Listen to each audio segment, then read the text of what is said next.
Good morning. This is Carson Olinger, and today is the 25th of October, 2021. This is Walk the Flip, our monthly series on the REI USA platform. And we are in week 7 of the 12-week course on literally how to walk through flipping a home. We usually focus on residential properties. So if you got single family homes or townhouses or condos or things like that, this is where you can learn how to flip a house from start to finish, ask any questions you might have, and learn from people that have actually done this type of work. So within the REI USA platform, obviously there's coaches like myself, and there's also coaches that handle other vertical markets such as Airbnb, obviously short-term rentals, different acquisition strategies like, rapid mortgages, a mortgage wrap or a subject to acquisitions or anything like that. So we've got a lot of different coaches in here that can have a lot of impact in your career, in your life, and in your business to help you grow and learn. The REI USA platform is an educational based platform that we use here, not only in the state of Georgia, but nationally with coaches throughout the country. My name is Carson Olinger. I am president and CEO of Capital City Equity Group here in the Northeast Georgia area, Northeast Atlanta, that is. I'm a full-time investor. I do this as my primary means of income. I started off about a little over 4 years ago. I'll be going into, I think it's 5 years in July of 22, it'll be 5 years. So not quite 5 years yet. I've transacted about 120 transactions, meaning homes, projects, what have you. So we've got a considerable amount of experience, but obviously always still learning, always continue to learn. I started off wholesaling and I migrated my way into fix and flips and buy and holds. I now have 48 rental properties. I've flipped close to 20 some odd homes. And then we actually take this process here, Walk the Flip, and we take it into the field as well. Meaning, if you want to come out on location and see one of our properties as we flip it, we invite you guys to come out for free and walk the flip, actually in person on location at an active flip on the front end, and then sometimes in the middle, and meaning halfway through the flip, and then at the end to see the actual end result. So the ability to do that really puts things in perspective. You can actually take what we're learning here and apply it in the field, and while we're in the house, in the field doing Walk the Flip, you can ask questions. We'll go over budgets. We'll go over where the money is going to be put in terms of in the kitchen, how much, where we're going to do, what we're going to replace, what we're going to replace it with, the costs, budgets and everything. So it really makes a lot of sense. And then obviously you can come back afterwards and see that. We've got one on location coming up probably here in the first couple of weeks in November. We're getting ready to buy property in Gainesville, Georgia, which is in Northeast Atlanta Metro. Not sure the date yet because we haven't actually closed on it, but once we do, we got to clean it out because it's got fleas and it's pretty nasty. We don't want to be standing around in that. So we'll get it cleaned up so it's at least manageable, and then we'll walk through the process. So more information on that as we come closer to that date. I haven't announced the date yet, so keep an eye out for that. So once again, you can follow me on Facebook at Carson Olinger or on my business page at Capital City Equity Group. You can also subscribe to my YouTube page where I do a lot of how-to videos, a lot of actual on-location videos of us flipping homes and pointers and things like that. So there's an archive of information there. I'm on Instagram. Obviously, I'm here on the REI USA platform. We do this every Monday of the month. So once a month we do this, and then immediately following this at 10 a.m. Eastern time, we have the Georgia Super Group, which I also lead, and that's for all the new investors in the state of Georgia. It's an open forum where we can ask questions and talk. I have a topic that we'll go over, but I leave it to you guys. If you got questions you want to ask, we'll dial those things down and really help you out. It's usually a smaller, more intimate group, so we were able to be a little bit more flexible. So we want to be helpful in any way that we can. We're always going to be providing content. So if you miss the time that we present these at 9 a.m. here on the last Monday of the month for Walk the Flip, or 10 a.m. the last Monday of the month for the Georgia New Investor Supergroup, then it'll be archived. You can go back and take a look at that. If you need to reach me, grab a pen and paper. I'm going to give you my contact information. This is my actual cell phone number, my actual email. It's not going to send you to some administrator, because why? We want to interface directly with you. We want to help you directly. We were able to get to where we were in our business, in our careers, by other people helping us, and we want to make sure that we do that going forward. So my phone number, my cell number is 678-478-2230. You can reach me via email at Carson, C-A-R-S-O-N, at capcityeg.com. It's Carson at capcityeg.com. Obviously, I'm on Facebook, as I mentioned, Instagram, and YouTube. So feel free to reach out to me there. I am also the president and owner of a REIA, which is a real estate investment association called North Point REIA. P-O-I-N-T, no E, North Point REIA. And we meet in Beaufort, Georgia, which is also in Northeast Georgia, just outside of Atlanta. We meet the last Wednesday of every month. However, with COVID going on and everybody kind of pulling back and doing more calls like this, we're going to postpone our next couple of meetings until January. So the end of January will be our next meeting. It is free. It meets from 6 p.m. to 9:30 p.m. at the Tannery Row Ale House. But if you follow me or subscribe to the North Point REIA Facebook page, you'll get all that information. So I appreciate you joining us this morning. Make sure you got your coffee and you're ready to roll. We usually have a pretty small group here, which is great because we can ask questions, but we got a lot of people that come back or watch this. I get a lot of feedback on people that just can't make it at this time, and they come back and watch it later. And then we get emails throughout the month on questions like this. So if you have a question that pops up in the middle of this, please just let me know. Just go into the chat field and chat. We're doing this live. It's 10 after 9 right now here on the 25th of October. So if you're on with us now, thank you for joining us. We are live. Ask your questions in real time and we'll get back to you. So I'm going to get started. I'm going to summarize what we've done to this point. If you've been following us for the last 6 or 7 weeks, you'll be up to speed, but I want to kind of review that for anybody coming in new and what we've covered in Walk the Flip and what's really back in the archives if you want to go take a look at it. So in week 1, real briefly, we targeted and ID'd or identified the market. Where are we going to find a property? That's usually the biggest hurdle. You got to find a property, right? That's really the crux of everything that gets started, is the actual deal itself. Nothing happens unless you have a deal. So we went over how to target and find the specific property that you want, that you can get a good deal on, and then go after that property or that demographic in order to secure a property that makes sense financially to be able to flip it, right? In week 2, we talked about once we've got the property, how do we, before we even make an offer, we need to understand what the rehab's going to be, right? We don't want to make an offer and then figure out our rehab is way too much and we can't afford to do this deal. So we've identified the property, we've made an appointment, and we've gone in to see the seller. And now we're costing out our rehab. We're walking through the property. If you don't know how, you can call me. I'll be more than happy to go through it if you're here locally, or you can find somebody in your area that's willing to do that. And that's how I got started.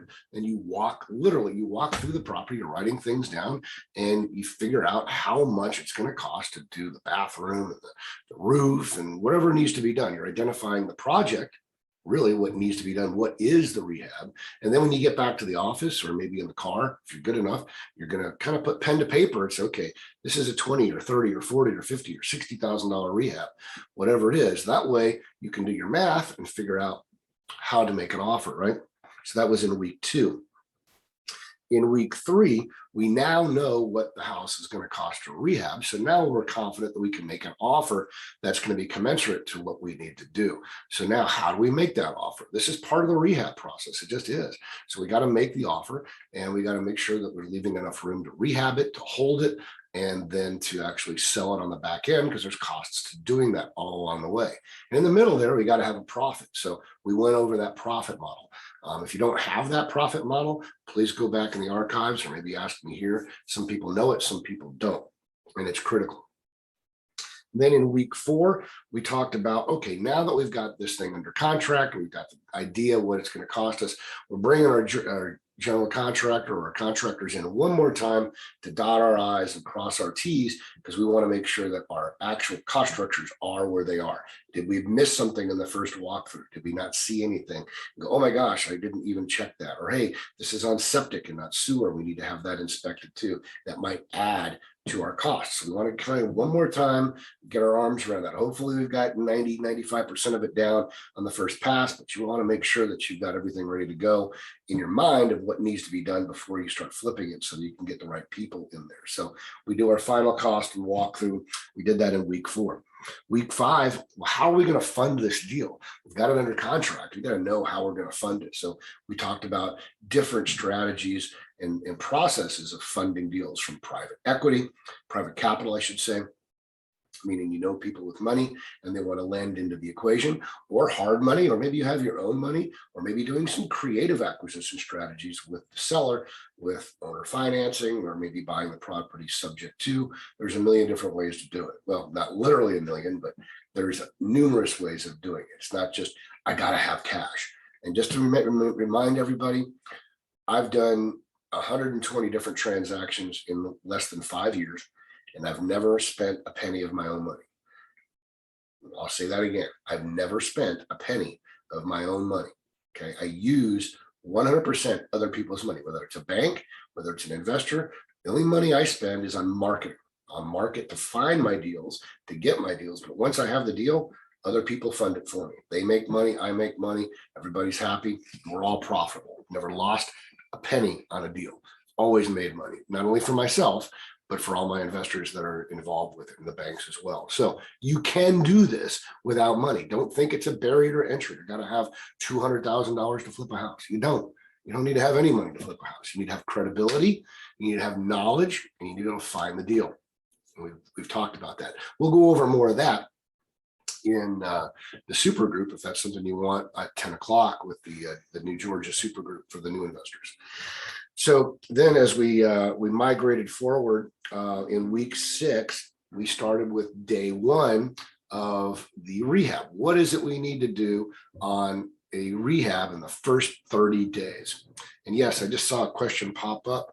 Let me look at that. Can we do a future session on sample ways to structure private money deals? Absolutely, we can do that. So all of these things are part of flipping.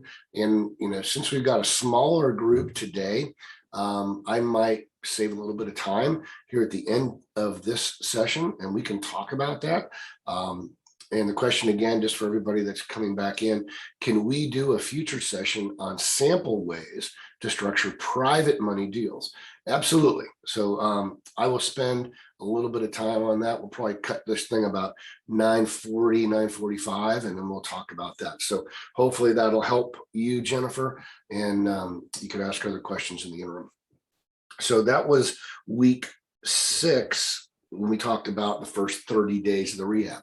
What is it that actually gets done? Kind of broad spectrum concepts of what gets done in a rehab within the first 30 days. What do I mean?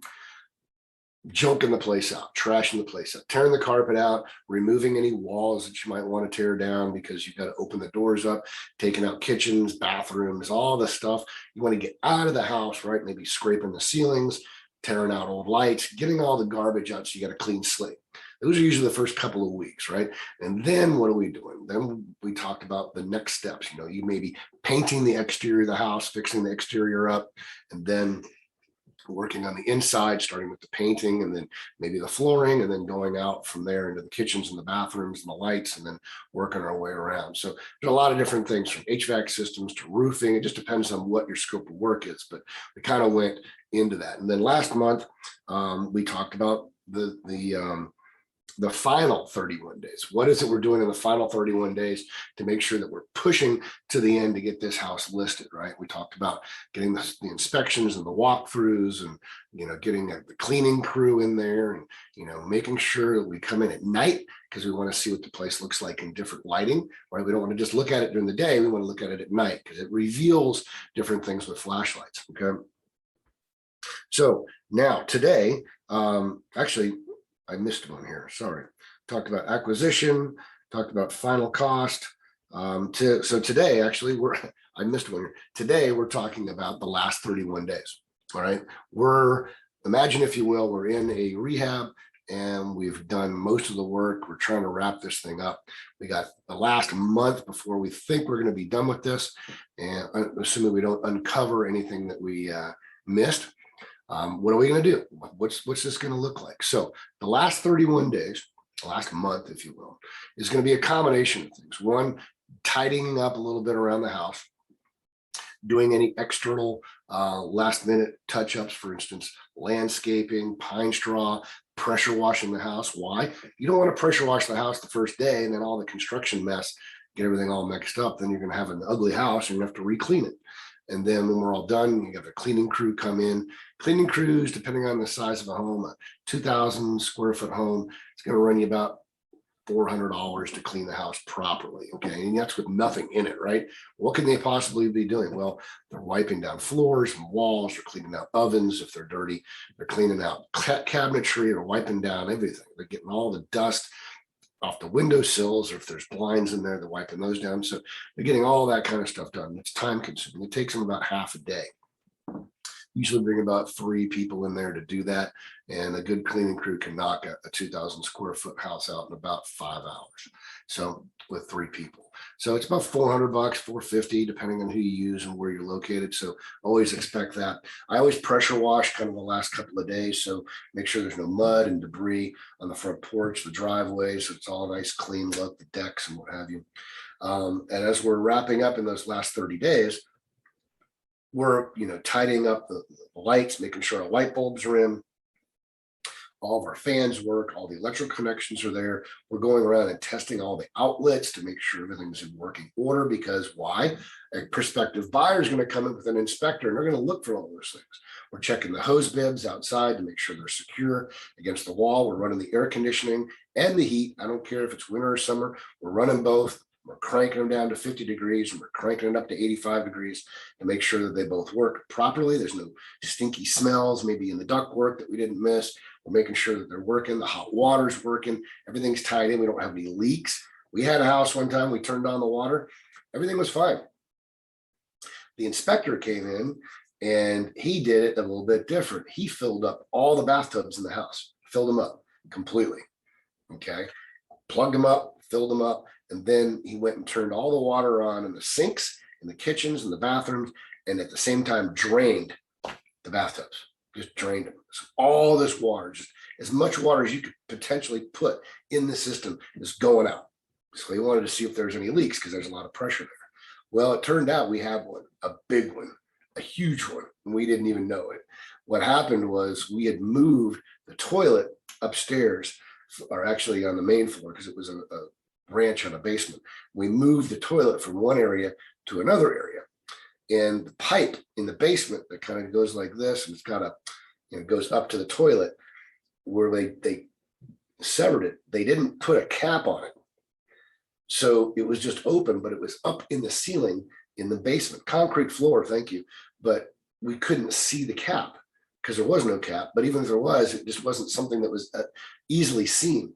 And when all this water was coming in from the bathtubs, it came across that, and water just started pouring out like a mushroom, just coming down into the basement. And we're like, whoa, whoa, whoa.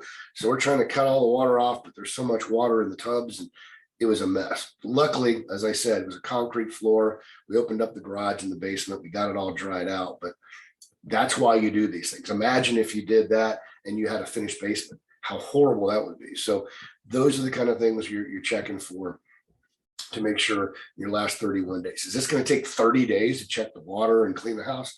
Absolutely not. But you're wrapping up a lot of your loose ends. You're bringing in your appliances. You're tying those in. You're hooking up all your lights if they're not already hooked up. You're wiping down all your walls, getting all the dust off of them, making sure your ceiling fans are working and the lights are working, dimmer switches, anything like that. Checking all that. I said went over all the mechanicals. Those are the things you're trying to wrap up. And then any obviously detail work. At that point, you're usually getting in your granite and your backsplash. Those are going in. So all your fine detail work, your eye candy, if you will, is being done in those last 30 days typically, because once your flooring is done and once your painting is done, everything else is just eye candy because you're all on top of the paint. Once you're on top of the paint, that's what everybody sees, right? Kitchens and bathrooms. So we're trying to get that. You're tying up your sinks, your garbage disposals, all that kind of thing. So if you got into last minute inspections, maybe the septic tank needs to be inspected, you've done that. Hopefully you've done that beforehand, so you're not running into any problems about that. So the last 31 days are kind of critical because that's really what's going to help you sell the house. You're bringing in your real estate agent. If you've got one, you're trying to figure out where you're going to sell that house because why? You've got an idea of where it was going to sell to begin with, but from the time you started the rehab to the time you finish the rehab, there might be 1 or 2 or 3 more comps in the area that have popped up that may have improved your resale value. So you want to reassess what your ARV is going to be before you list the house, right? And some people, like I did when I first started, I didn't use an agent. I love using an agent now because of the volume that we're doing. But when I first started out, I only had 1 or 2 houses. I put it on Zillow. And in a seller's market, that's 3% maybe you could save. Okay, now you do have to handle some things that a real estate agent's probably a little bit better at, but at the same time, you might be able to handle that. You might feel confident in dealing with one house to sell it. So if you're kind of tight on a budget, maybe you just put it on Zillow and you sell the house, but you have to protect the buyer's agent at 3%. I sold a lot of my houses that way. Okay, now I use an agent. I would recommend using an agent. I think they help, especially on the selling of a house. They take a lot of the work off your plate, so you could focus on investing and let them do what they're really good at. So always look at that. If you don't have an agent, I'm sure there's a million agents out there that will be willing to help you, but find one that's good in your area. Each agent knows their area just like you know your area, right? So you don't want to hire an agent from the west side of the city that's selling a house on the east side of the city. They might not be as effective or be as accessible, even though they are your friend or from someone from church or something like that. Try and get someone from that area. So those are the kind of things that you're going over. This is kind of a shorter session because a lot of this stuff is kind of obvious. Next month, we're going to be getting into, in week 8, the final 2 weeks, because the last 2 weeks are a little bit more dangerous because you're trying to make sure you've got your forms filled out for the real estate agents, your disclosure lists, and all those things. And what we're also going to talk about is how people, when they buy your house, inspect your property, right? They're going to look for certain things. And an inspector is always going to find something. There's never a perfect house. So what we try and do is leave some low-hanging fruit so they don't pick us apart on other things. We've had some inspectors almost scuttle deals for us because they really can't get beyond the walls. They can't open up a wall and see what's in a wall. So they guesstimate a lot based on what they see. But on a new renovation, they might not be able to discern what's there, and they make guesses based on what they think.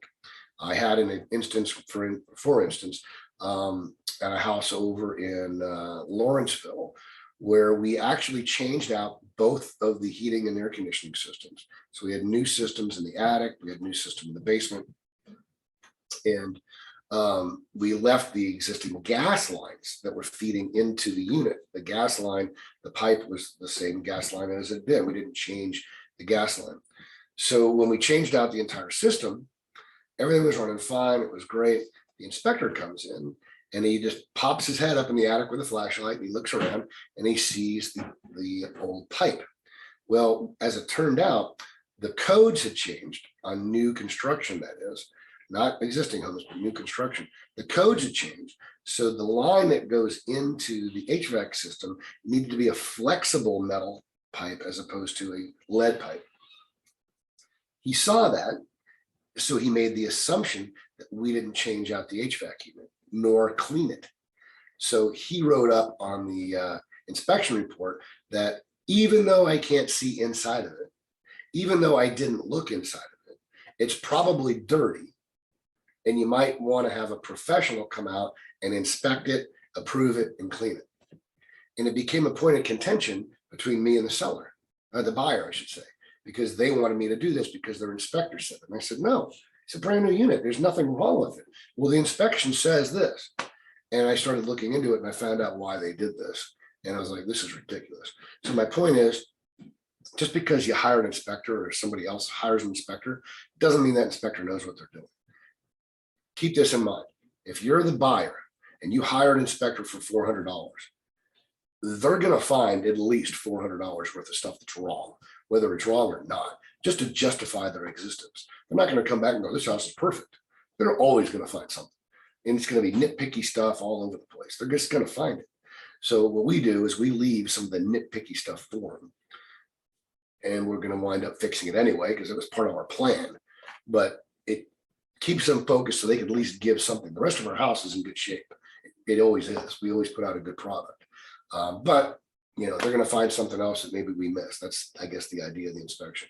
Occasionally that happens, but it's been rare. But my point is, they're going to be doing the inspections on those last 30 days. So I didn't have a whole lot to go over on this month. And we've got a small group here. And Jennifer asked a question about, can we do a session on sample ways to structure private money?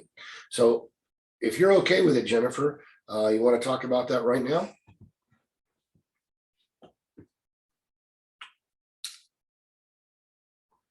Yes, mold. Okay, you know what I can do? Let me see here, Jennifer.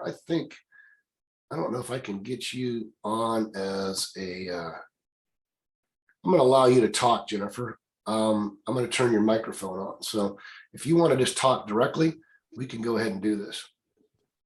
Perfect. That's much easier. Can you hear me? Yes, I can hear you fine. Okay, so I'm working on a flip.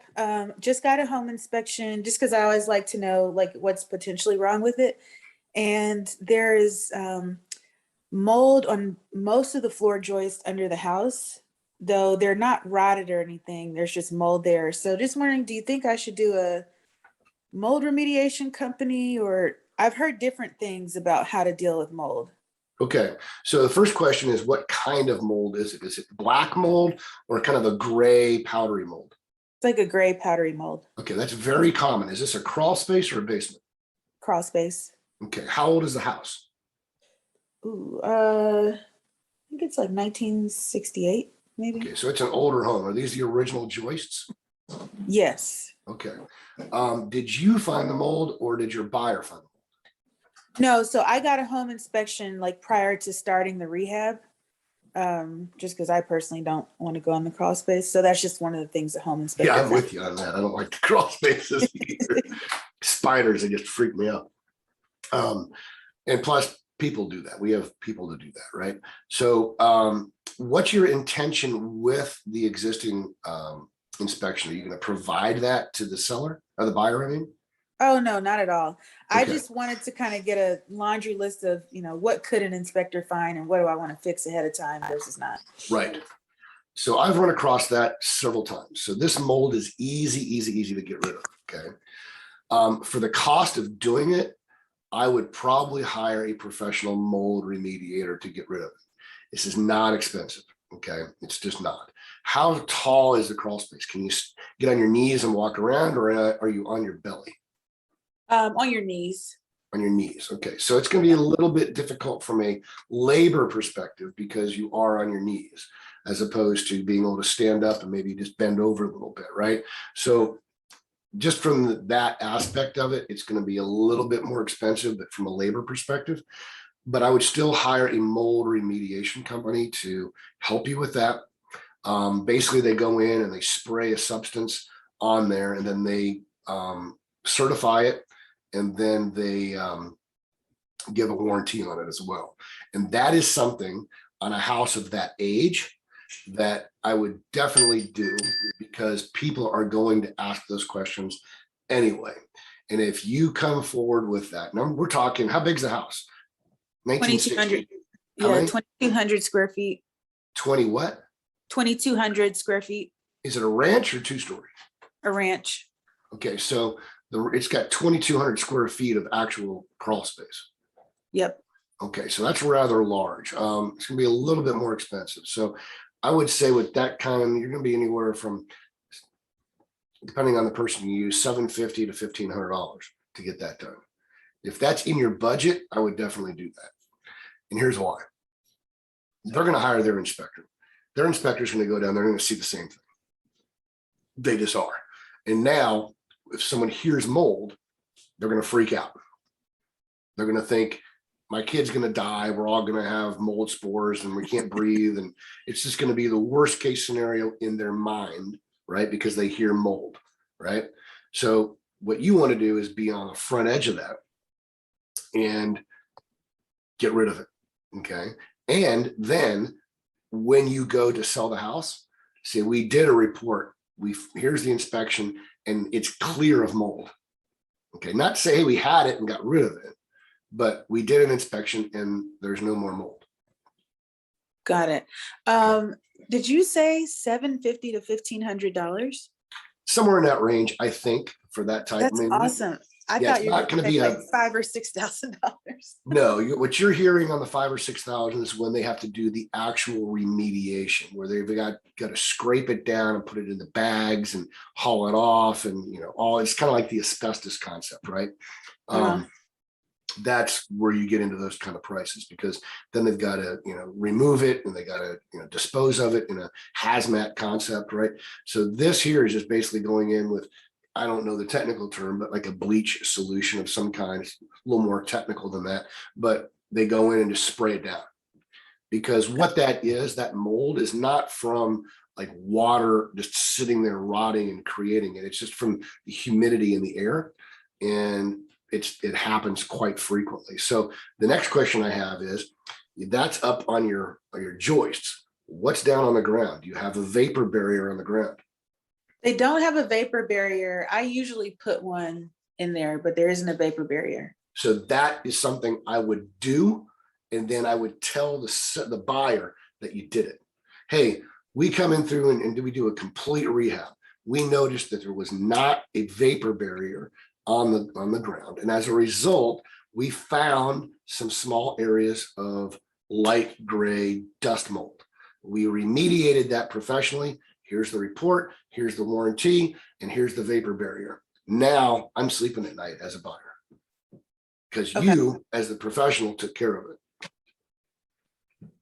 Thank you. That's how I would approach that.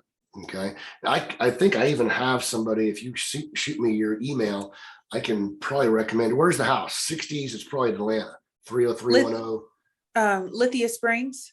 Lithia Springs, that's east, right? No, it's west. It's going towards Austell. Oh, on that side. I'm thinking, yeah, okay. Yeah, up by Douglasville. Yep, exactly. Okay. I don't know if he goes over there, but I'll give you his name and number anyway. If that's somebody you want. I used him on 2 projects to remediate some mold. Okay. I'll just shoot you an email. Yeah. The other question you had was, because right now it's just you and me.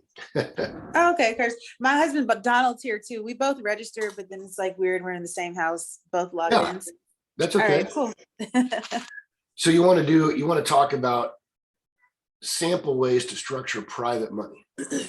Yeah. So we have some private lenders, and I'm just trying to figure out what's a good one. Do you do debt or equity or both? And then what is a good percentage profit if they bring all the cash and we do all the work and acquire the deal? Okay, so this gets into an area that I went over on Walk the Flip in terms of funding a deal, right? So there's all kinds of ways to fund deals. What you're talking about is using private capital, which I'm a huge fan of.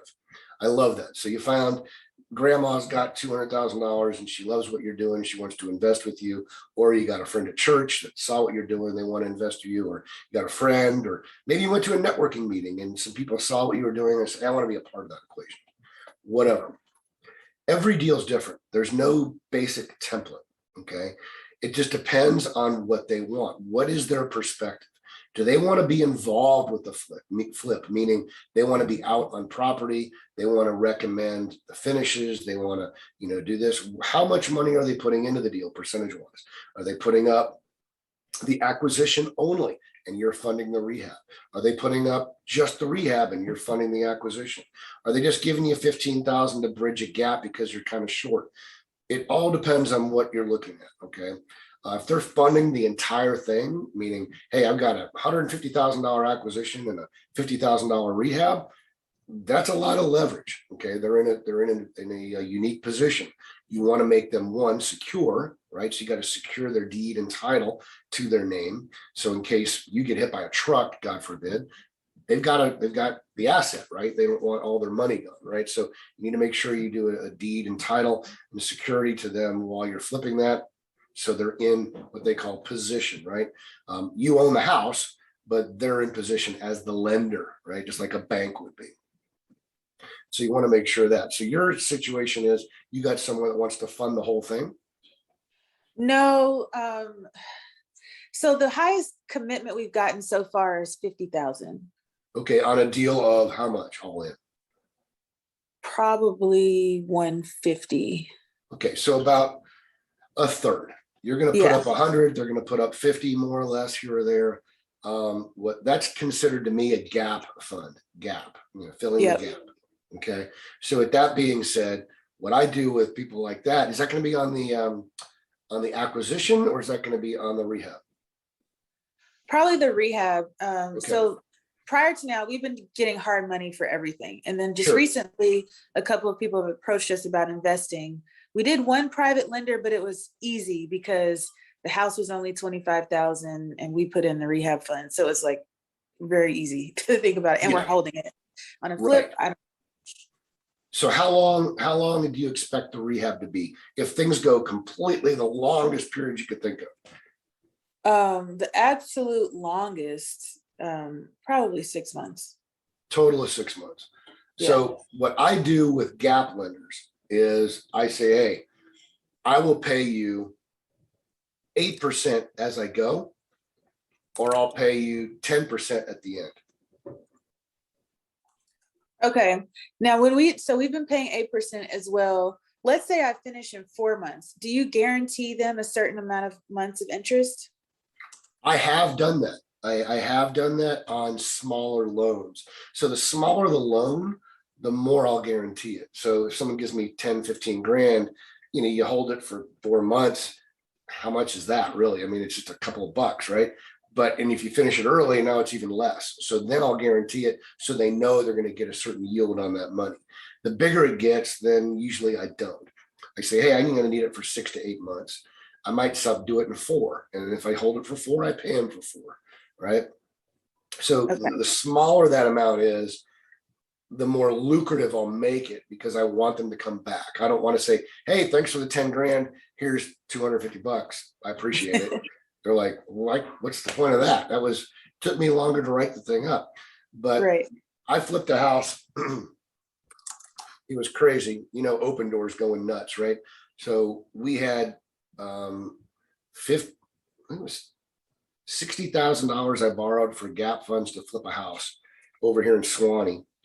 And Open Door bought it as is, sight unseen, literally 20 minutes after I closed on it. And I didn't have to rehab it.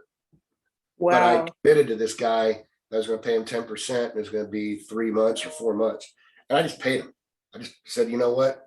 I made so much money on this thing because I didn't have to rehab it, right? Here's your money. And I just gave it to him. He's like, great, that's awesome. He made it in 30 days. Sure, he was happy. Yeah, he was real happy. But I want him to be happy. Why? I made enough money. What was the difference? I paid him an extra $800 that I wouldn't have paid otherwise. The amount of money that I made by not flipping it far exceeded that. It was So you got to put all that in perspective. So I guess the question I'm saying is, or stating to you is, yeah, if it's a shorter time frame and a little bit of money, then yeah, I guarantee it. And even if I don't use it, I pay it out. If it's a Okay. larger amount of money and a little bit longer period of time, and we do it a little bit shorter, yeah, I guarantee I want to go 8 months. We do 6, I pay them for 6. Okay. But what I try and do is not have a debt service while I'm flipping it, right? What I want to do is pay that out of my profits. So I will say, hey, I'll pay 8% as I go, or I'll pay you 10% when I flip it. Got it. Okay. So now let's say they were doing 50%. Let's say they contribute 50% of whatever we need. Would you do a 50-50 split on profits or still just pay the 10%? I would always start with the rate. Always start with the rate. Don't give up equity unless they are starting asking for it. Okay. Okay. And the reason for that is you've got as much, if not more, skin in the game than they do. And here's why. Yes, they have the money, but you might be able to find money elsewhere. You don't necessarily need their money. They don't need to know that. But the one thing that you have that they don't is the deal. And the deal has value, right? It is some skin in the game, whether it's financial or not. Without the deal, you're not doing anything. But with that deal, you can find other buyers potentially, right? Right. So I wouldn't give up 50% of the equity by any stretch of the imagination, even if they funded the entire deal. Okay. That's good to know. Okay.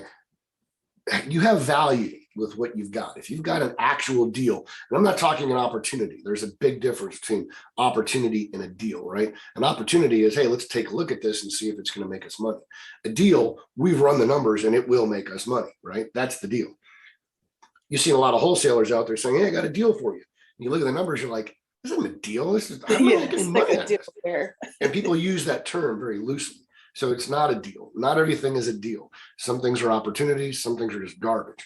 So a deal really makes, and you think about it, hey, you buy a car and you get a good deal and you found it for a cheap price, right? Well, that's what that means. It's not just, hey, I got a deal. People use that term too loosely. I hope you follow me there.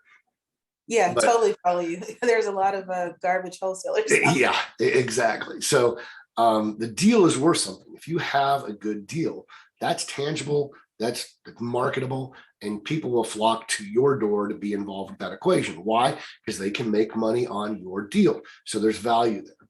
So if someone says, hey, you know what? I want to give you, Jennifer, $150,000 to flip it and $50,000 to rehab it. That doesn't mean you need to give them 50% of the deal, because you can go somewhere else potentially and get that money, and you have the deal. All right. Now, should they get a little bit more? Potentially, but I'm going to still start off with a rate of return. There are some people I deal with, they want nothing to do with it. They just want a rate of return. You know what? I'm doing all this stuff over here. I just want to know that if I give you this money, I'm getting 12%. And on a deal like that, I'd give them 12%. If they're funding the whole thing, 12%. Not of the equity, but on a rate of return. And that's the majority of people. Like, we found a couple of retirees that they just want to, they were fine with 8%. They're like, I don't even want it tied to a property. I'm like, well, they just want to give us a certain sum of money. Love and it. 8% return. Love it. So here's what I do with them. Take their 8%. And when you sell the deal, give them 12. Okay. And here's why. Because you're going to say, you know what? I made a lot of money here. I want everybody to be profitable. Here's 12. You think about that. I mean, on $150,000, let's say $200,000 to flip the house, right? $200,000, 8% is 16,000 divided by 12 months. It's $1,333 a month. Okay. If that's what they're expecting, right? So on 6 months, 1,333 times 6, you're going to give them back about $8,000. Here's your 200,000. Did I say 200? Yeah. Yeah. Here's your 200,000 plus $8,000. There's 208. That's at 8%, right? So that's 6 months. So now we're going to go to 12%. So now you borrow 200,000. times 12% divided by 12 is 2,000 a month times 6 is 12,000. You're talking $4,000 difference on a deal where you probably made 60, 50 grand, right? Right. Or maybe you give them 10, I don't know, but you give them something more than what you promised them. You want to over deliver. Now, are they going to come back to you again? Absolutely. Absolutely. Yeah. Do you need to do that all the time? No. But when you get a big windfall, it's a couple of grand. I mean, money is going to come in this business. If you do this business right, money will come and money will go. It's not a big deal. You're going to look at money as just this concept. Okay. What you're going to value more is your relationships with the people that you're working with and the opportunities that you have. And you're going to value who you are and your time more than money. Okay.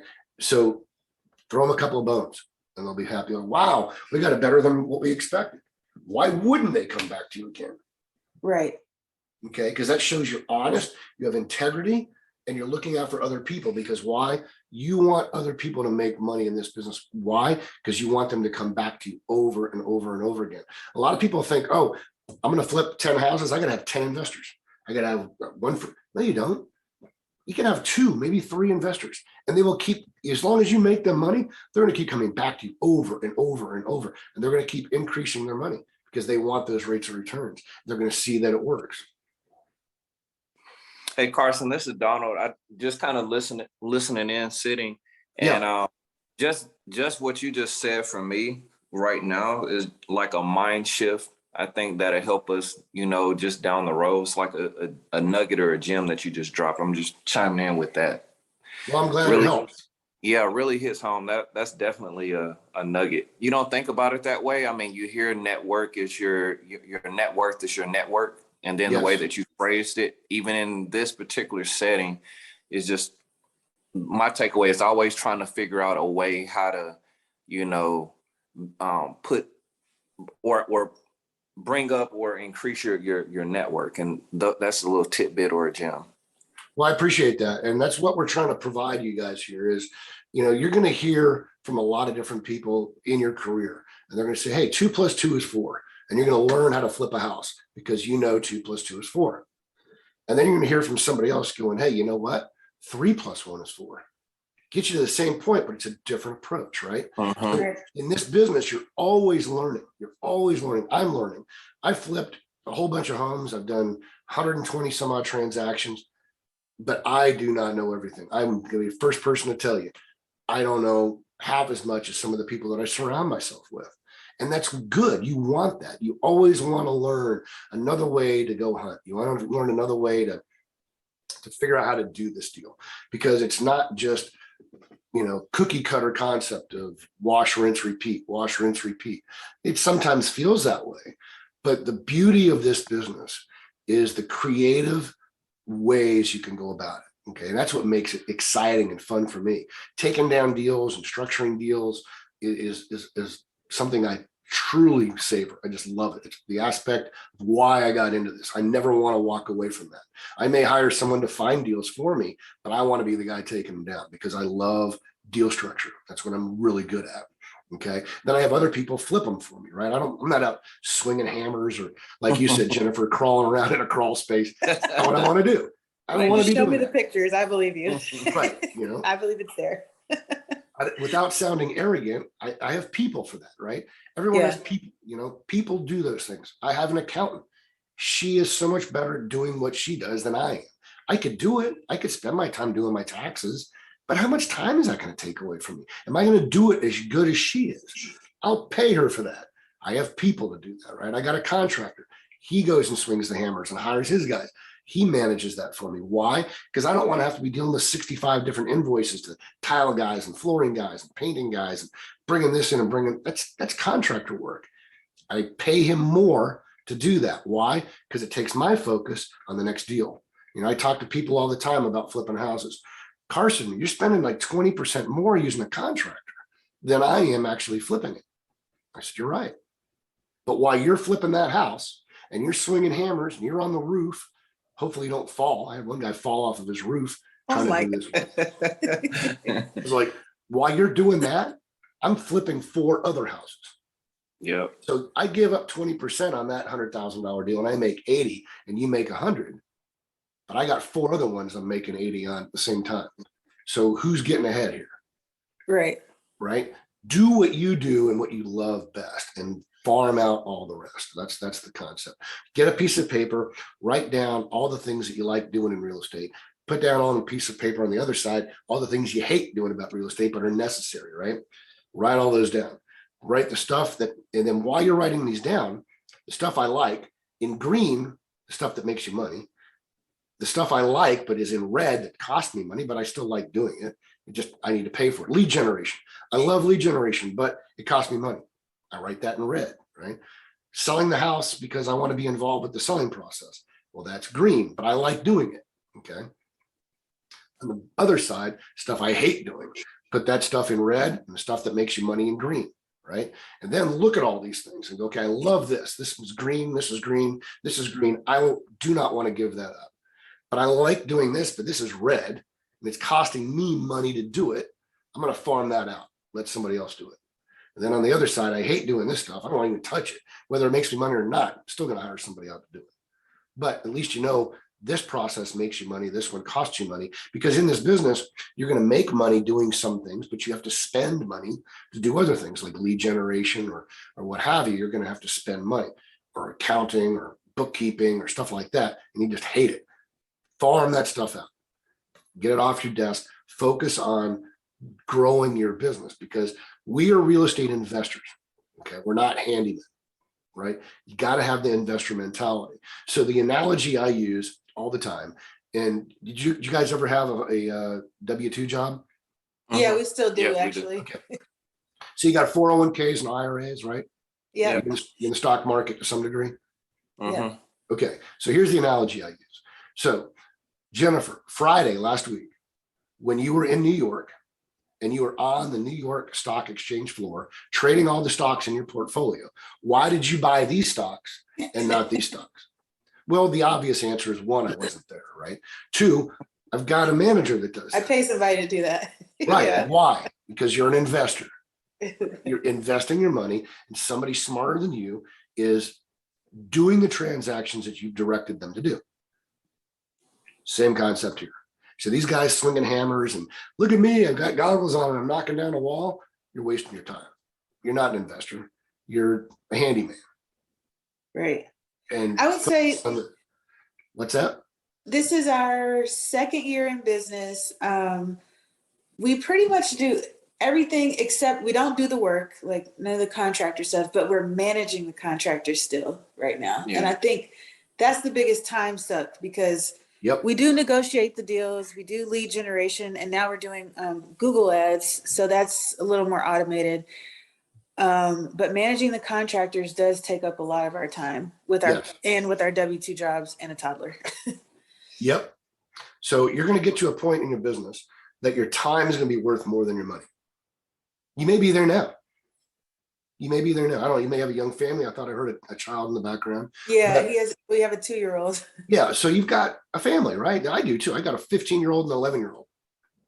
I've been doing this almost 5 years and we're kind of running short on time. I got about 5 minutes, but I've got 2 boys and I want to go do things with my wife and my family. And that's time. So time is incredibly valuable for me. However, when I first started, I didn't have any money. Time was more accessible to me than the money. Now I've got the money. I'd rather spend money to do those things and have my time freed up to do what I want to do. So the contractor thing is a huge thing. I don't want to be getting into piles of paperwork of this invoice is due, that invoice is due, this contractor didn't show up, I got to bring this contractor, he wants to do this, we're over budget there. I don't want to deal with that. I got a contractor. Hey, Mr. GC, here's my budget, go. I got 1 point of contact. I got 1 bill. And you give that to them like materials and labor. This is my all-in budget. Right? So I walk the house, I walk through and I figure out in my mind what the budget is. Okay. I go to my contractor. I say, hey, I'm picking this deal up. I need you to walk through it. We are picking it up. You are getting the business. Give me a quote. He walks through there. He gives me a quote. We're within a couple $100, maybe $1,000. Let's go. Okay. And in that budget, he's got his labor, and he's got his materials. Everything's built in there. Got it. But I walk through it with the knowledge that I know he's got a markup in there, and I'm okay with that. Why? Because once I turn that over to him, I'm focusing on the next deal, and I'm taking this one down, and he can go, hey, I got a project manager on your deal number 1, and I got a project manager on your deal number 2. He manages both of those guys. I still talk to one guy. That would be awesome. I would love that. Okay. And now all of that stuff of writing this check and that check and this invoice, and I'm like, I don't have time to do that. I'm not a GC. That's being a GC. I don't want to be a GC. I want to be an investor. I want to take my money or somebody else's money, right? And make that money make me more money. That's what investing is. The money you have in Apple, the money you have in IBM or General Motors, is that money making you money in the stock market? Yes. Hopefully. Yep. But Okay. that's the idea, right? The money is making you money because why? You invested it properly. You managed it properly. You hired the right people to manage it. Same concept here. Have that mentality and you'll truly become free in this business. Now, I will also say this as we wrap up. Make sure, and this is kind of for everybody that tunes in later to watch, make sure you don't chase too many squirrels. What I mean by that is, if you're going to flip, understand it, get good at it. And once you get good at it, keep that as one of the things you do, and then start doing something else, because you know how to do this in your sleep. Now you're doing this, wholesaling maybe, buying and holding, but you want to create at least 3 income streams in your real estate business if you want to do this full time. Okay. Here's what I mean by that. Wholesaling, which I started off, short-term capital, right? Get a contract, sell the contract, 2 weeks later, I make $10,000, $15,000, $20,000. Boom, done. All I do is move paper, right? Short-term cash, I can live off that, right? If I do enough of those. Flipping a house, 4 to 6 months, 3 to 2 months, 2 to 3 months, whatever. $50,000, $60,000, $80,000. Okay, that's great. Get the new car I want, put some money in the bank, live off that, what have you. That builds up as well. I got both things going on at the same time. Now, hey, I want to keep that house. I'm going to keep it. I'm going to hold it. Now I'm getting $300 a month in rent coming in. And here I am today with 48 rental properties. Okay. Because now when I retire, oh, today's the 1st, rent's due. Send me my $25,000, please. And I'm sitting on the beach. That's our goal too. What's that? That's our goal too. We have 4 rental properties right now. So we flip a few and then hold one and flip a few, and we kind of do that.